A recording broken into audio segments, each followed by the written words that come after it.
nhà mai này đi để xây lụt sao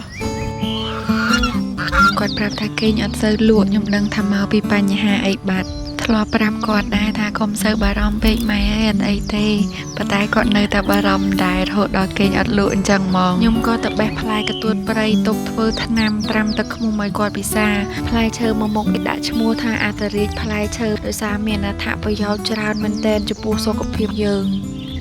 ជួយឲ្យបាយបានសម្រាប់លក់ស្រួលហើយបញ្ហាទឹកនោមផ្អែមកាពះកលៀនជាឱសថដែលមានប្រសិទ្ធភាពខ្លាំង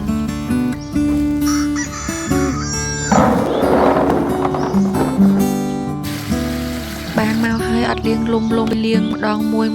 យដោយសារតែសត្វទុំលើមេអាចវាជាប់ពេញផ្លែបើរុះលាងអត់ស្អាតហ្នឹងមេរោគលើសដើមផ្លែកទួតព្រៃគឺទៅឈ្មោះសាមញ្ញតែពិសេសនឹកស្មានអត់ដល់ទាំងអត្ថប្រយោជន៍ហើយរសជាតិក៏ប្លែកពីគេទៀតធម្មតាផ្លែឈើមួយផ្លែមានរសជាតិជូរតែឯងឬក៏ផ្អែមតែឯងតែផ្លែកទួតព្រៃមានរសជាតិចម្រុះនៅក្នុងផ្លែតែមួយជូរផ្អែមចត់ល្វីងខុសគេហ្មងហូបមកគ្រាប់ហើយទៅហូបទឹកតាមក្រោយផ្អែមពេញមាត់លាងជម្រះស្អាតហើយអត់ទាន់យកទៅត្រាំទេដាក់សំដលហាលថ្ងៃឲ្យមុនមកសពបសិនឆ្លៀតទៅងុយទឹកកក់សក់ម្ដងអត់ដែលភ្លេចជាមួយសាប៊ូកក់សក់ក្លិនជួយបាត់សក់ជ្រុះបានល្អមែនតើហើយធ្វើឲ្យសក់យើងដុសក្រាស់រឹងមាំមានសុខភាពល្អផ្សំឡើងពីវីតាមីន E និង B5 សាប៊ូកក់សក់គូជាមួយក្រែមបន្ទន់កក់ហើយប្រើក្រែមបន្ទន់បន្ថែមជួយឲ្យសក់យើងទន់ភ្លឺរលោងដូចទៅសៃសូត្រអញ្ចឹងសាប៊ូកក់សក់ក្លិនជាផលិតផលរបស់កូនខ្មែរមានគុណភាពល្អតម្លៃសមរម្យបងប្អូនបានប្រើដឹងថាជាប់ចិត្តដល់អត់រួចទេកទួតព្រៃត្រាំទឹកឃ្មុំមានពីររបៀបហាលមកសពបយកទៅដាក់ត្រាំតែម្ដងក៏បានឬក៏ហាលឲ្យក្រៀមក៏បានដែរចាស់ថាបានកទួតព្រៃល្អហើយតែបើបានថែមផ្លែសមទៀតកាន់តែពិសេសជាងនឹងហ្មងដាក់ត្រាំអត់ប្រើរយៈពេលយូរទេមួយសប្តាហ៍ចេញជាតិអាចញ៉ាំបានញ៉ាំមួយថ្ងៃ2ពេលក៏បានពេលព្រឹកនិងពេលល្ងាចប្រើទឹកមួយស្លាបព្រាកទួតព្រៃ2 3ផ្លែហើយចាក់លាយជាមួយទឹកក្តៅពិសាទឹកអស់ផ្លែដាក់នឹងអត់បោះចោលទេណាទៅពីញ៉ាំធម្មតាខ្ញុំដាក់ឲ្យម៉ែពិសាបាន 3-4 ថ្ងៃហើយគាត់ថាស្រួលខ្លួនណា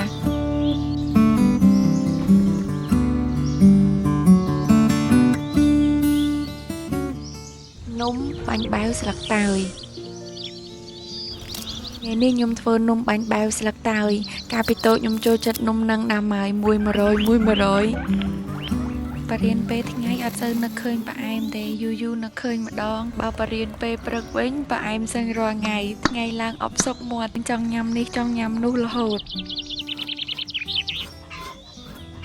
នំបាញ់បែវស្លឹកតើយគ្រឿងធ្វើស្នូលមានខ្ទិះដូង300មីលីលីត្រទឹកជា300មីលីលីត្រស្ករស5ស្លាបព្រានិងអំបិលម្ជប់កូរឲ្យរលាយអស់ហើយចាក់សណ្តែកបក2ខាំកន្លះចូលបន្តកូរតតែខាទឹកអស់ចាក់សាច់ដូង3ខាំកូរមកល្មមស្ងួតដួសទុកម្ល៉េះសិនដាំទឹកឲ្យពុះទុកចំហុយនំ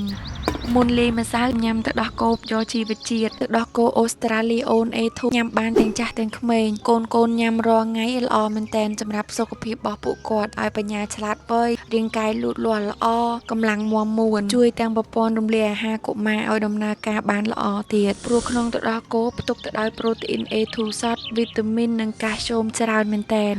ម៉ាក់ជ្រើសរើសសម្រាប់កូនគឺជាជម្រើសដ៏ល្អព្រោះការផលិតមានស្តង់ដារខ្ពស់នាំចេញពីប្រទេសអូស្ត្រាលីផ្ទាល់បកមកនំយើងវិញប្រើម្សៅខ្សាយ1ខាំកន្លះម្សៅឆា6ស្លាបព្រា